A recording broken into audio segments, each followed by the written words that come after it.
Ora viva!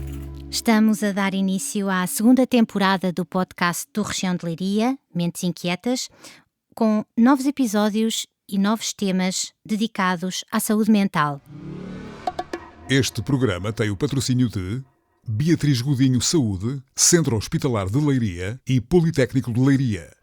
Começo por agradecer aos dois convidados que se disponibilizaram a conversar comigo sobre os inquietantes temas da saúde mental, Joana Correia, diretora do Serviço de Psicologia, e Cláudio Laureano, diretor do Serviço de Psiquiatria, ambos do Centro Hospitalar de Leiria. Burnout. Quais os sinais de que o corpo está a chegar ao limite?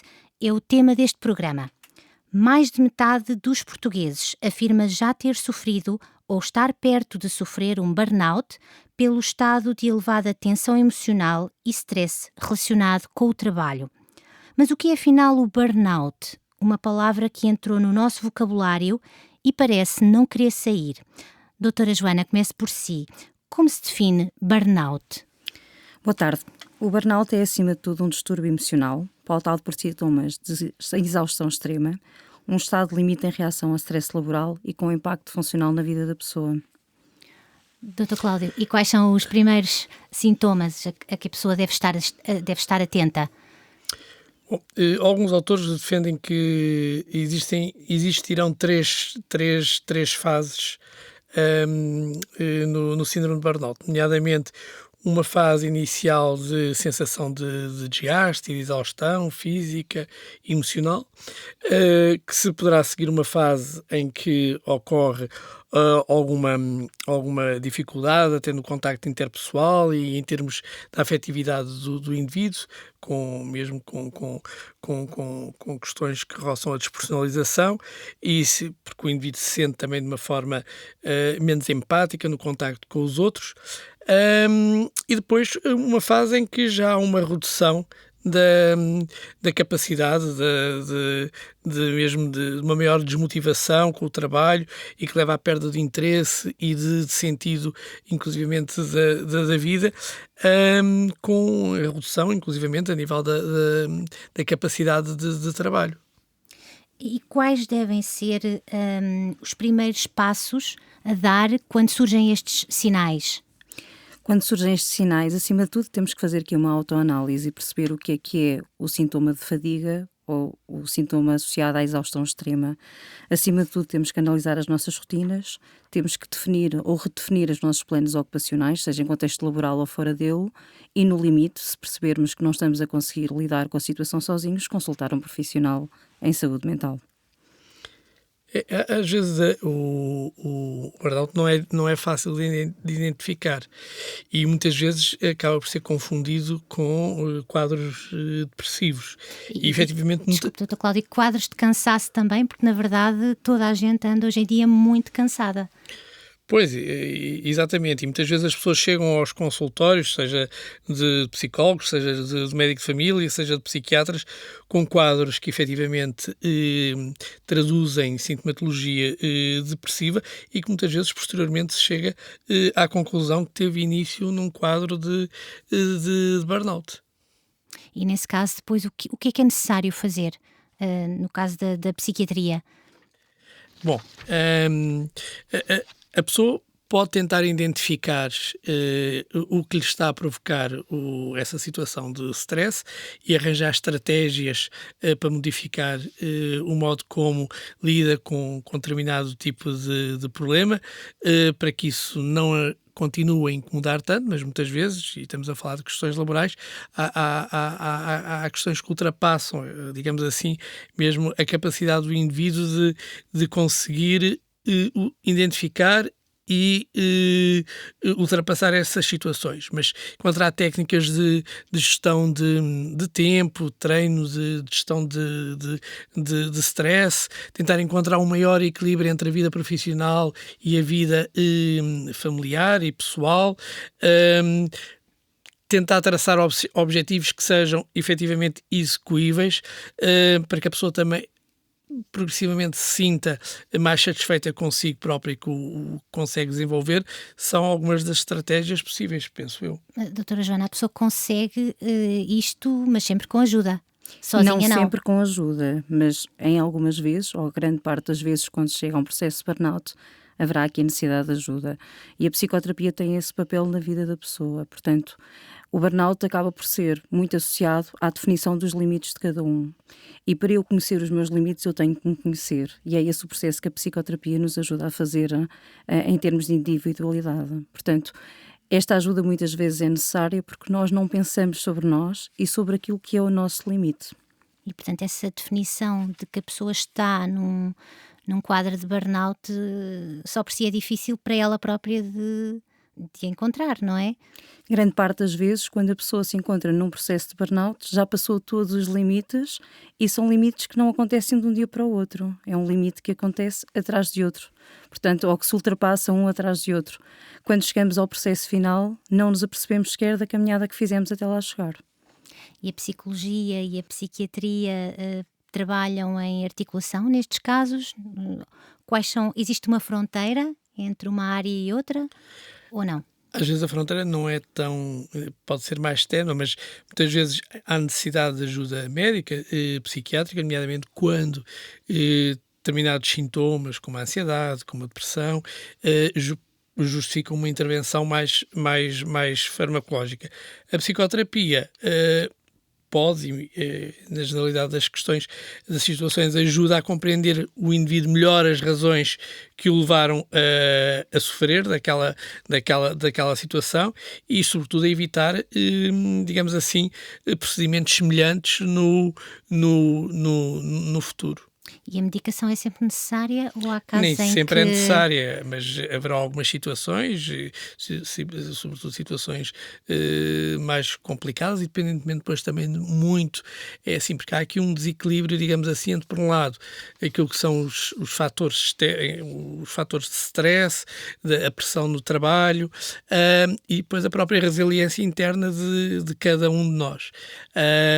E de facto, a variabilidade é naturalmente que é enorme entre todos nós, mas em algumas situações pode haver, efetivamente, até para corrigir situações, às vezes, que depois também se tornam em crescente bastante disruptivas, como a questão, por exemplo, do sono, conseguir conciliar o sono, por exemplo.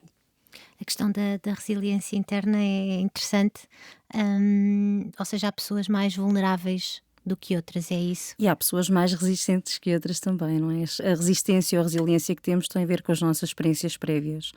E as nossas rotinas e os nossos ritmos laborais vão sendo construídos ao longo da nossa vida profissional, com aspectos mais adaptativos e mais desadaptativos. E enquanto que aqui a farmacologia muitas vezes atua até nos danos colaterais associados ao burnout, não há um comprimido que altere o burnout na pessoa, mas altera a rotina de sono, altera os sintomas mais depressivos, o cansaço, acaba por ajudar a pessoa a equilibrar para que a pessoa possa redefinir então os processos que tem. E sim, a resiliência constrói-se. E muitas vezes o passar por um processo de burnout torna as pessoas também mais resilientes, mais conhecedoras de si e dos seus limites. A pessoa é obrigada a parar sempre quando está com síndrome de burnout? Não é rara essa situação, mas naturalmente não é obrigada sempre a parar, mas essa situação não será rara e muitas vezes implica de facto uma retirada, mesmo que temporária, que em algumas situações até pode ser definitiva, porque muitas vezes a pessoa percebe que mesmo estando depois bem, tem que fazer alguma coisa e que mudar em termos de, muitas vezes, da sua atividade, da sua atividade profissional. Não é tão raro quanto isso, de facto. E muitas vezes a pessoa sente necessidade de reorganizar a sua vida em termos profissionais, precisamente porque percebe que não pode continuar a enverdar por determinados procedimentos e por determinadas situações que conduziram àquela situação. E muitas vezes é importante fazer essa ruptura para que se possa começar a construir algo de novo e não conduzir à mesma situação. E quanto tempo demora a tratar? Não há aqui um timing específico, não é? Lá está esta reconstrução. Depende de pessoa para pessoa? Depende de pessoa para pessoa, de contexto para contexto. A experiência que acabamos por ter é um contexto já clínico. Portanto, quando as pessoas nos procuram neste contexto, já estamos em estados de limite, que efetivamente já implica muitas vezes o parar, o redefinir, mas efetivamente o processo de burnout tem várias fases e depende da fase em que a pessoa está. Não implica parar sempre, mas também não há um timing definido para que a pessoa possa reestruturar-se. Às vezes o reestruturar-se pode ser a pessoa redefinir o que é que quer na vida, despedir-se e começar um trabalho novo. Ou simplesmente conversar com a entidade laboral e redefinir os objetivos laborais que tem. Ou redefinir os objetivos que tem para si próprio. Portanto, não há um timing específico e não há um timing que possamos dizer que este é o tempo que é necessário para que uma pessoa recupere de um processo de burnout. E o que acontece? Não, ia só dizer que, de facto, a intervenção, o diagnóstico e a intervenção precoce, e o mais precoce possível, pode ser, de facto, bastante importante. Agora, não há depois, efetivamente, como a doutora Joana já disse, um tempo definido para a evolução e para o tratamento de um quadro destes. Pois eu ia perguntar o que é que acontece se nada for feito. O que é que acontece? Podem acontecer muitas coisas, como já dissemos, os sintomas mesmo físicos podem ir em crescente e agudizando-se, desde sintomas propriamente físicos, que podem ir aos mais variados níveis, desde sintomas gastrointestinais, taquicárdias, sensação de falta de ar, tonturas, por aí fora, até sintomas mais emocionais, desde tristeza, apatia, falta de prazer nas tarefas diárias, um aumento da irritabilidade, da sensação de injustiça, de revolta, até depois mesmo alterações também cognitivas, nomeadamente dificuldades de concentração, alterações da memória, períodos de maior confusão mental, de maior lentidão na execução das tarefas. Portanto, há toda uma série de consequências que se acabam por tornar visíveis com o evoluir do quadro. Deixa sequelas, o burnout? Pode deixar sequelas, depende do conceito que temos de sequela, não é? Pode deixar sequelas positivas até. Se eu aprender quais é que são os meus limites e o que é que preciso fazer em situações futuras, podemos considerar que a sequela deste processo de burnout tem aqui um impacto positivo na vida da pessoa. Mas, efetivamente, se o processo não for conduzido da forma mais adaptativa, pode trazer sequelas negativas, pode ter impacto na funcionalidade laboral atual, na futura e, como dizia o Dr. Cláudio há um bocadinho, pode inclusive deixar fazer com que a pessoa deixe de ter uma vida laboral ativa. Portanto, há sequelas, sim, mas também há aprendizagens. E o que pode fazer quem está ao lado da pessoa que sofre deste problema? É assim, fomentar as relações interpessoais, fortalecer os vínculos entre os grupos de trabalho, nomeadamente com os colegas e mesmo com as chefias, facilitar a formação e a informação dentro das equipas, porque o burnout está associado naturalmente ao stress e à sobrecarga de trabalho. São algumas das estratégias que são importantes que possam ser implementadas. É importante que haja um equilíbrio entre... por outro lado, também é importante que haja um equilíbrio entre a vida profissional e a vida pessoal do indivíduo, porque senão, de facto, as sequelas, e eu estava... Quando fez a pergunta, é engraçado que eu pensei nas sequelas de uma forma até um bocadinho diferente da doutora Joana. Isto também tem a ver com a nossa formação. Eu estava a pensar até inclusivamente que, em sequelas físicas, entre aspas, porque... Sim, podem existir então também? O estar em burnout é viver numa situação de stress constante, sempre em alerta, e isto leva a uma desregulação do ponto de vista biológico de todo o nosso organismo e pode aumentar os níveis da tensão arterial, os próprios níveis de glicémia, sobretudo para quem já tenha até predisposição para desenvolver este tipo de alterações, até porque há aumentos a nível mesmo das hormonas do stress, como o cortisol, que estão aumentados nestas situações. E tudo isso, naturalmente, que pode ter, de facto, bastantes implicações. Ficamos por aqui, a não ser que tenham mais algum ponto que queiram realçar sobre esta questão. Ficamos por aqui neste episódio que marca o regresso do Mentes Inquietas. Já sabe que pode enviar perguntas ou sugestões para o endereço de e-mail podcasts@regiãodeleiria.pt e pode ouvir-nos além do site do Região de Leiria também nas principais plataformas.